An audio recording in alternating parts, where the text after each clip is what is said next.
Have you ever asked yourself what's missing? Even with good poses and solid coloring, our artwork still doesn't reach the level of the pros.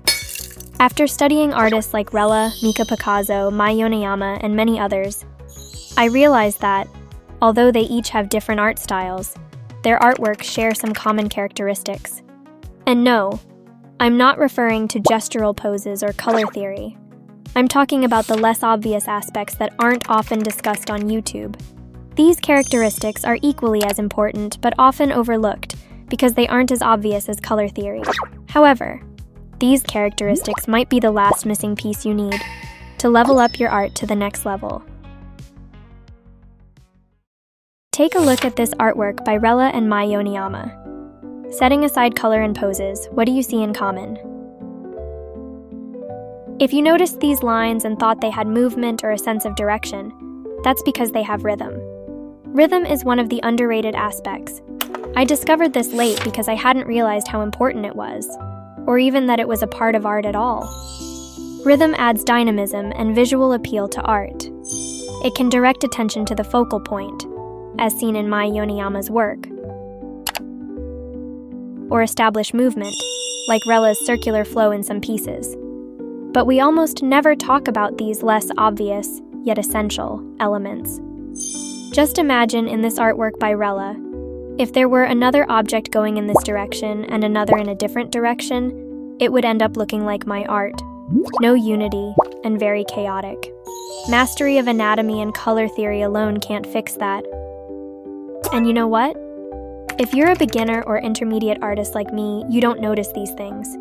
You just know that your art doesn't look as good, but you can't figure out why. Another thing pro illustrators do better than us art peasants is their use of contrast.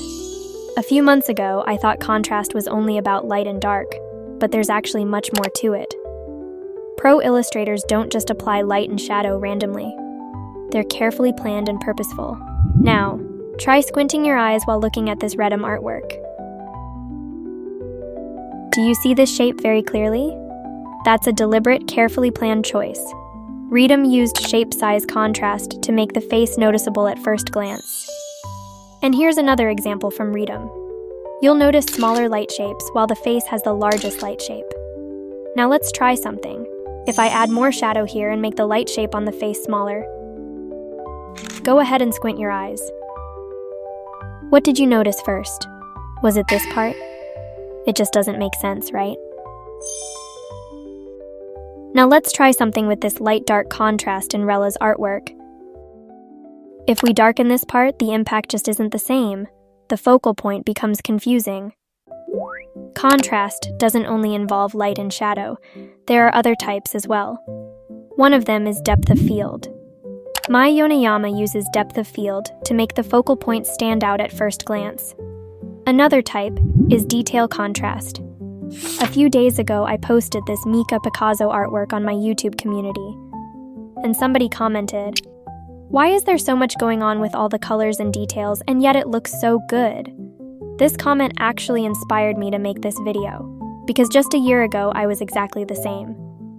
I knew I could draw anatomy and had a little understanding of color theory, but when I tried to replicate Mika Pikazo's artwork, it just didn't have the same impact.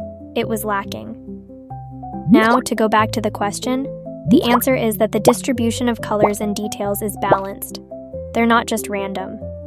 The face is the focal point, and it has fewer details compared to the rest of the artwork. The distribution of triadic colors is also balanced.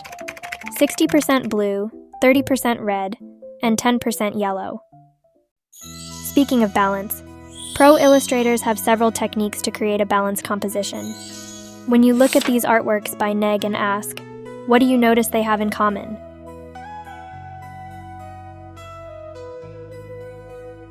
Do you see these triangles?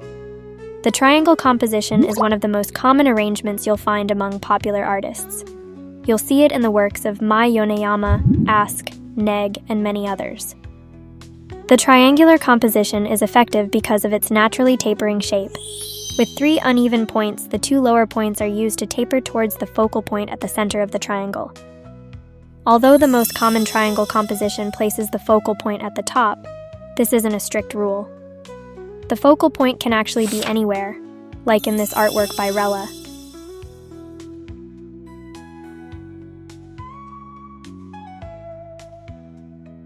It's also possible to combine the triangle composition with other templates.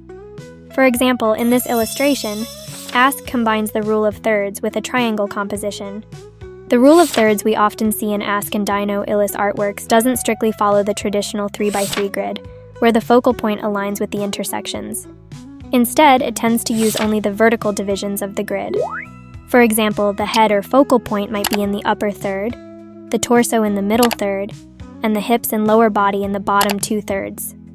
I'm not entirely sure why this approach is used, but my best guess is that the standard 3x3 grid has a 1:1 ratio, which doesn't look as good on platforms like Instagram or Pixiv. Unity is another key characteristic of professional illustrators' work, and it's arguably the most important. It's what ties all the elements together and determines the emotions an artwork evokes. Take Mai Yoneyama's art, for example.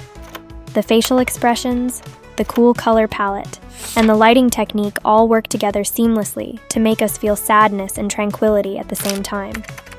The cool colors enhance the sadness in the expression, while the lighting adds a calm, serene atmosphere. Another example is the work of Mika Pikazo and Lamb. Both artists have a similar graphic art style, but their use of color and facial expression sets them apart emotionally.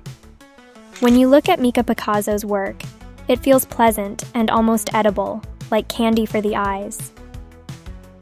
In contrast, Lamb's artwork, with its different color choices and facial expressions, evokes a completely different feeling. It gives off a vibe suited for a more mature audience, or the characters feel meaner, or at least that's how it comes across to me. Art is subjective, after all. This emotional impact comes from combining multiple techniques, things we might learn separately from different videos.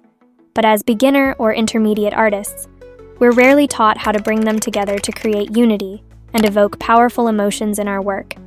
That's why we sometimes create artwork with good anatomy and beautiful colors, but it still feels emotionless and lacks atmosphere.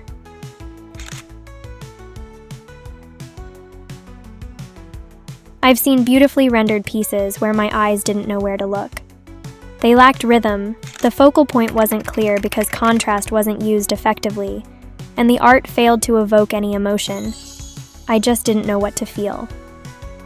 This is what separates professional illustrators from us. That wraps up the video. Thanks for watching, and please don't forget to subscribe. This is Don't Flip My Canvas signing off. See ya.